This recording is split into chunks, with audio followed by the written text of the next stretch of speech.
O São Paulo deu um recado claro ao mercado.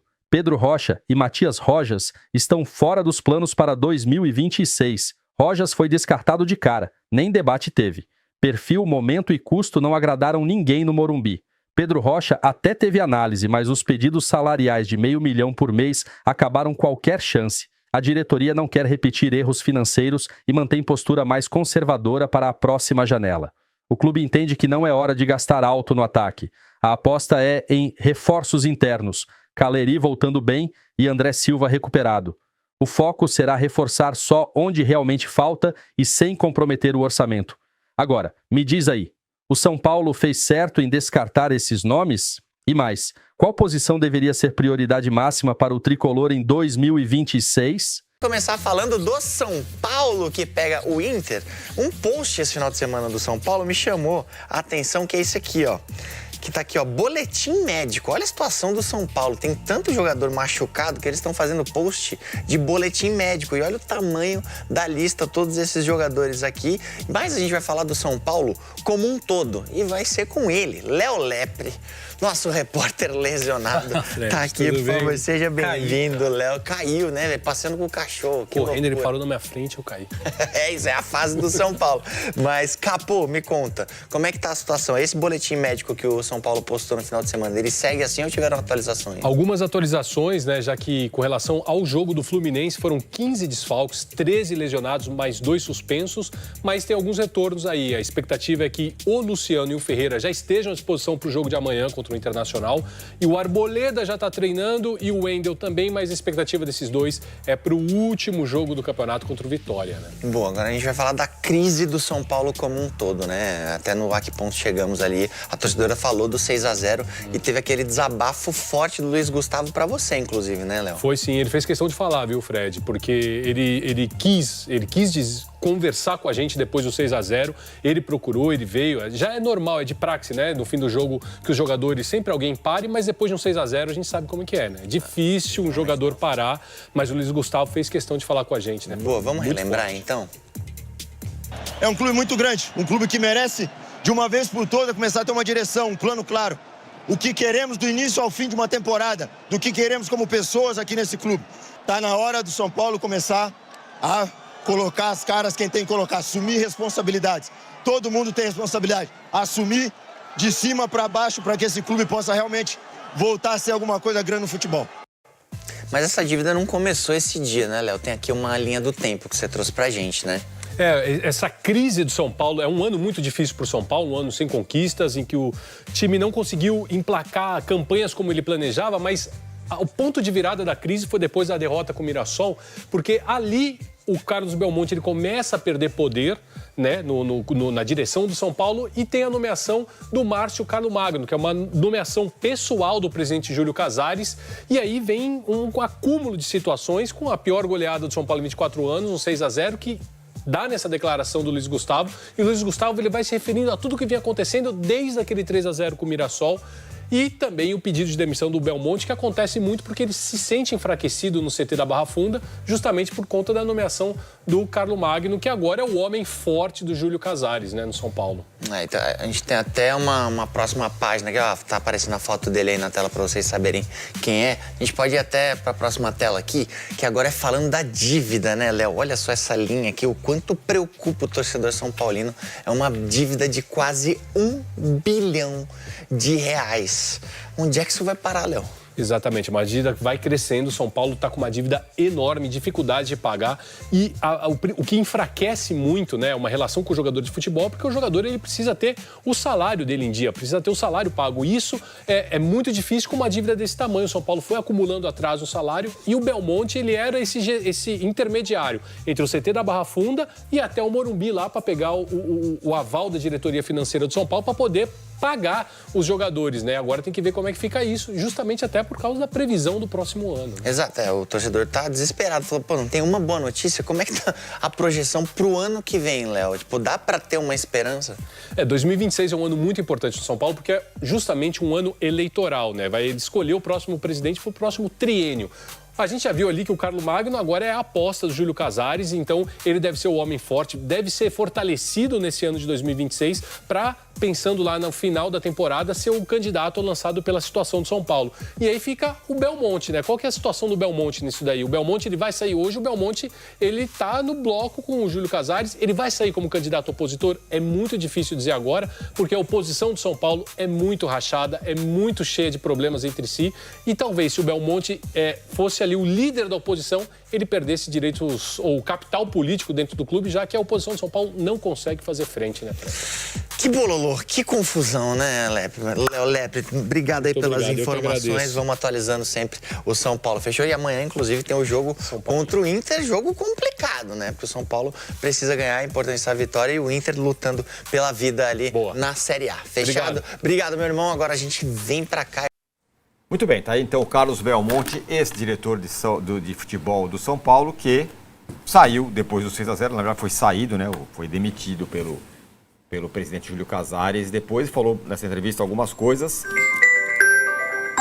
Calma, Vessa. É ele, o Belmonte ligando. O Belmonte ligando. Bom, falou que ele acredita que São Paulo só vai sair desse buraco com investimento. Não sei de onde pode tirar isso, Arnaldo. E falou um pouco sobre a passagem dele, ele achou que ele deveria sair naquele momento e tudo mais. E não considera que o ano do São Paulo foi ruim.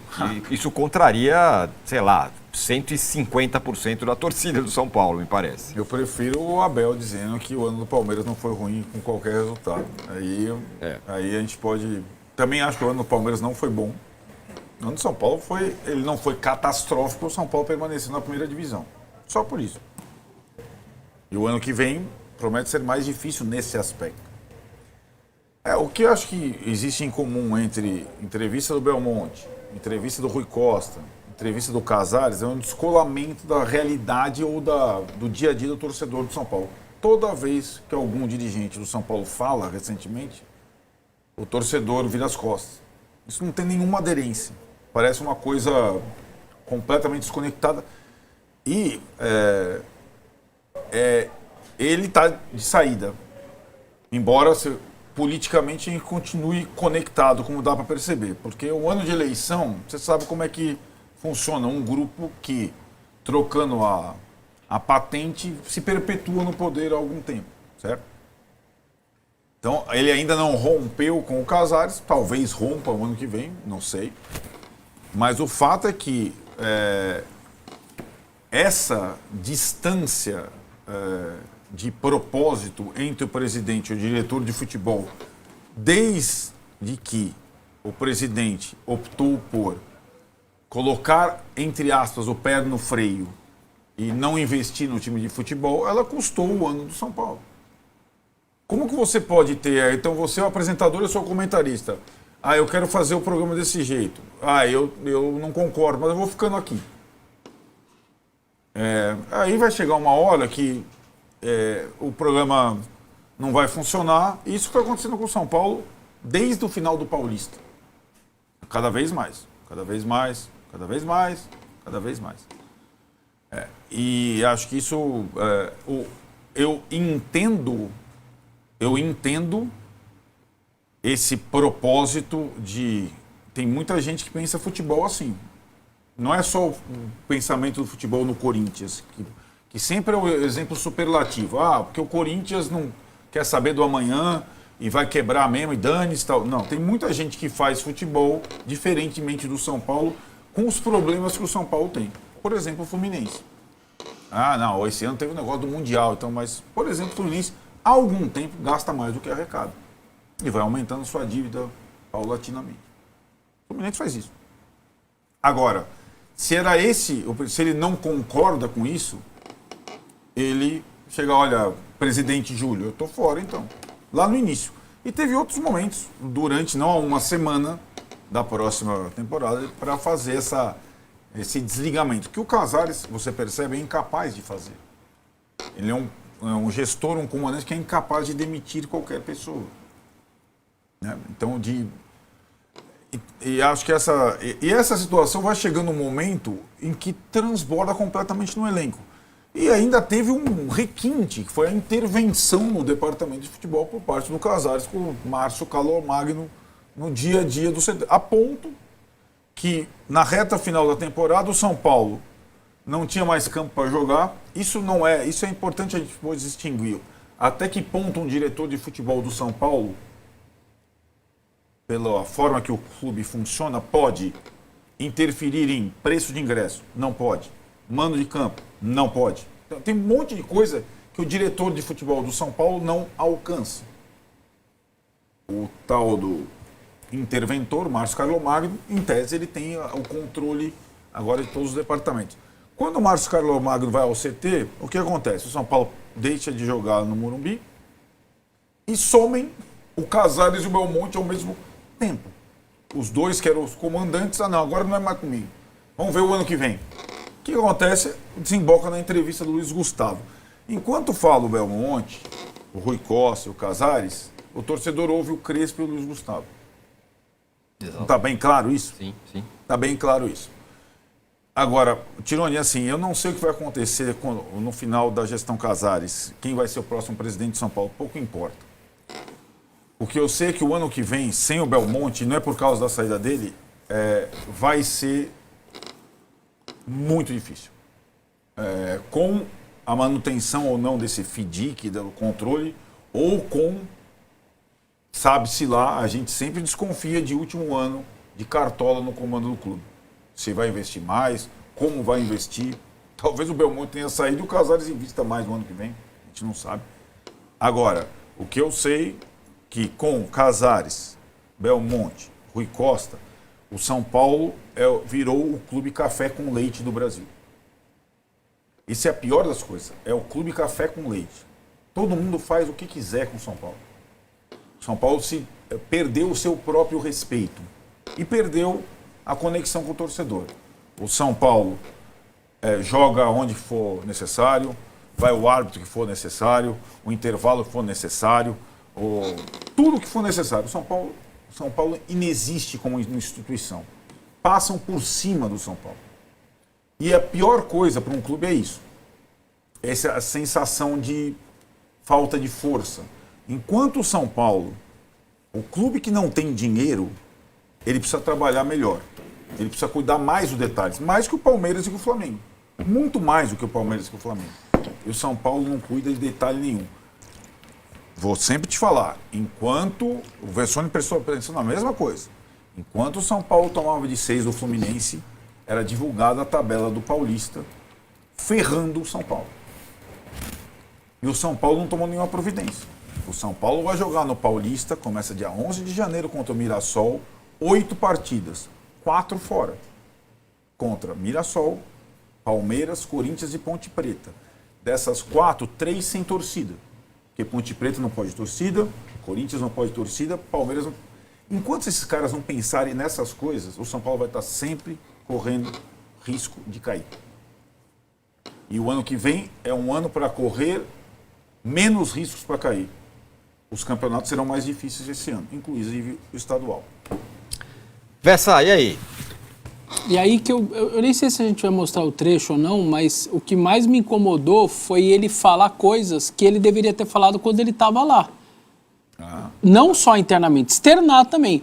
Porque uma hora ele fala lá, eu não concordo com essa política de vender jogador e de gastar tão pouco, tal, de não ter investimento, porque aí fora é muito difícil competir. Eu nunca tinha escutado ele falar desse jeito. Por que agora ele fala? Eu não dou valor pro cara que só fala agora. Ele devia ter explanado isso daí pro torcedor antes, ó. Eu tô aqui dentro, não concordo com isso, tô tentando... Eu sei, politicamente ia ter problema, não é tão simples o que eu quero. E ele tinha que pegar o boné e sair. Então, ou pede o boné e sai. Porque eu acho que agora o que ele fala nesse sentido, não, eu avisava internamente. Não, amigão, no microfone você ficava falando diferente, agora eu vou te dar valor. Eu não vou dar valor. E aí se comprova a guerra Pedia pra sair. Morumbi e CT, né? Ele justifica essa história dizendo que ele resolveu ficar porque ele queria...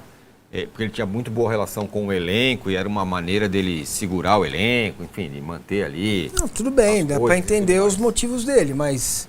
Mas que também é um quando motivo você estranho, tá... né? Se eu entrar aqui e não concordar com a linha editorial do programa, eu não venho mais, cara.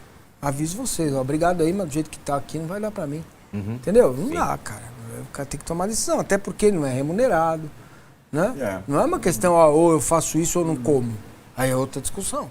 Você fala assim, Márcio, você vai ter que ficar aí, vai ter que fazer um polidense. Mas no clube social... Eu tô sem comer nada, eu vou fazer, pô. Mas aonde... O que é difícil para ele? Quando você, num clube social, você vai no aquático, social, cultural, e você vai. Quando você chega no futebol profissional masculino, é o seu ápice. Ele chegou dentro do negócio estatutário, da hierarquia, ele estava no ápice dele. Então, é duro para ele pedir para ir embora. Se coloca de contra isso, ele já está se candidatando à presidência. Ele sai mais ele forte. falou que ele não saiu Agora, do grupo, talvez seja tarde demais. Mas ele falou que ele não saiu do grupo Não, ele da coalizão. o Casares ontem. Não saiu da coalizão. É isso. Então, A política ela é preciosa, né? Nossa. Então, ela... As pessoas sabem como funciona. Então, por enquanto, a tal da coalizão, entre perder o poder para a oposição, né? E engolir um sapinho, outro... Né? Então, tem Desde essa que ele seja oposição, né? Desde que tenha força para ser oposição. Pois é, então, tem essa circunstância toda por ano que vem. E acho que hoje fica fácil ver. Se ele tivesse largado no início do ano, ele estaria fortalecido agora. Você fala... Se o Casares tivesse largado o poder quando foi campeão da Copa do Brasil, em vez de dar o golpe, ele estaria fortalecido. Claro. Mas o poder, ele é irresistível. Então essa... Sabe o que tá me cheirando esse ano... então, não perca o raciocínio. Esse ano, ele começa, embora o Belmonte fala da divergência de política em relação ao futebol, ele começa com um pacto entre os dois.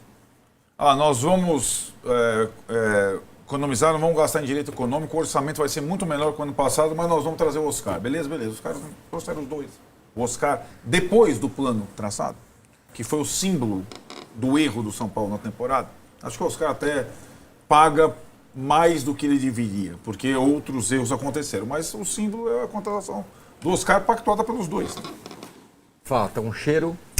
Veja, vamos tirar do futebol e trazer para a política comum, né? O deputado estadual, ele se elege, né?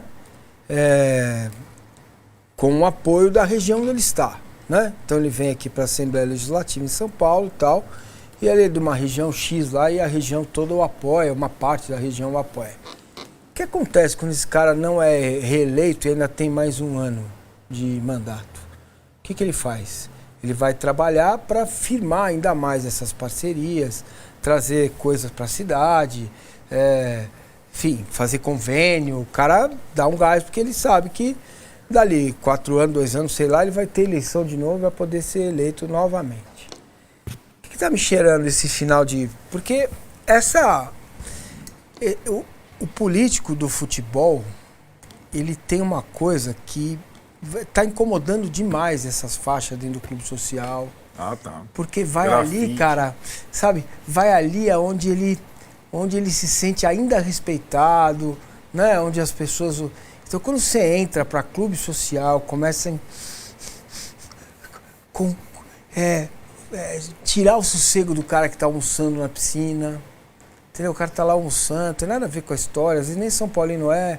Aí tá lá, fala, eu não quero mais isso aqui não, bicho. Então não vai votar no Casares depois.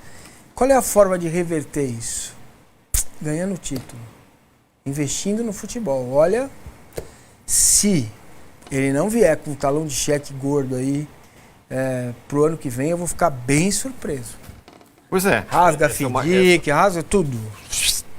Porque para ele terminar, se fosse agora a eleição, seria é mais que melancolia. Né? E lembrando que a eleição de São Paulo é indireta, hein? É só com conselheiro, não é com sócio, muito menos sócio torcedor. É mais fechada ainda, eu acho bem menos democrática do que qualquer outro. Do Corinthians eu acho ridículo, imagina o de São Paulo com 200 caras resolvendo a vida do clube desse tamanho. Então... Isso que o Massa falou, abrir o cofre, rasgar o cofre, quebrar FIX, sei lá o que e tal, em algum momento dessas entrevistas que ele deu, o Belmonte falou, eu não concordo com essa política de apertar cinto. São Paulo, para voltar, precisa investir. Precisa ter time bom e tudo mais e tal. Aí as conversas se relacionam, né? Isso que o Massa está falando com, sei lá, o que vai vir por aí. Mas é curioso, né? Uma declaração dessa no 2 dias depois que um clube que apertou o cinto até onde pôde para chegar onde chegou. Então, o raciocínio dele, para quem viu as entrevistas inteiras, nós vamos também entrevistá-lo, é o seguinte, na análise dele não é mais possível fazer o que o Flamengo fez. Certo.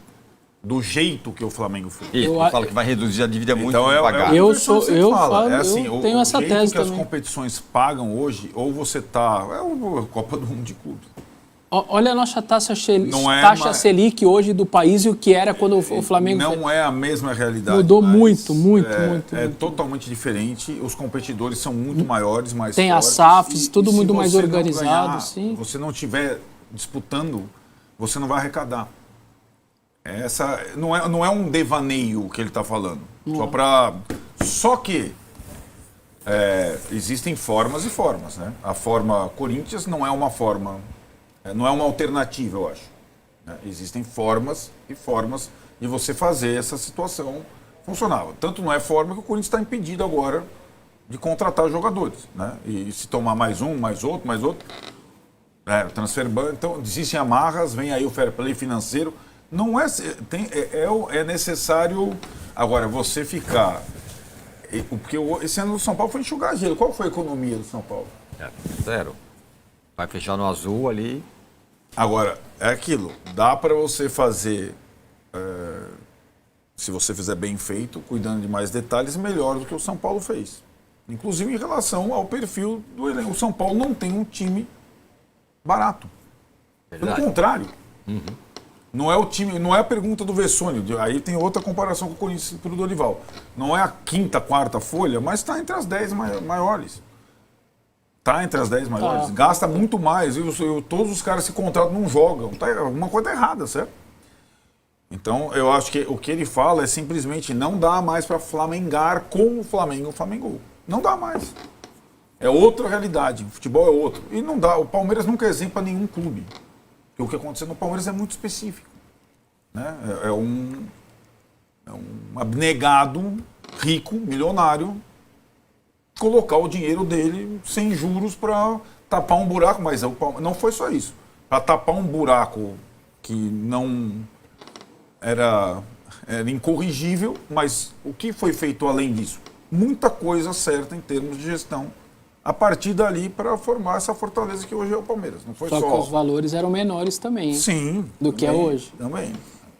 Mas corrige para hoje, velho. É isso. O Palmeiras, conversa fiada, meu irmão do céu. Em termos de dívida nominal, o bruto, você vê lá o número. Qual é a dívida do Palmeiras? Você acha que o Palmeiras não tem dívida? Claro que tem, 800 milhões. É próximo da do São Paulo. Só que qual é o tipo da dívida do Palmeiras? É um pouco o que ele fala. É um pouco o que ele fala. É isso. Não é, de novo, não é o precipício, é o rasgar, não.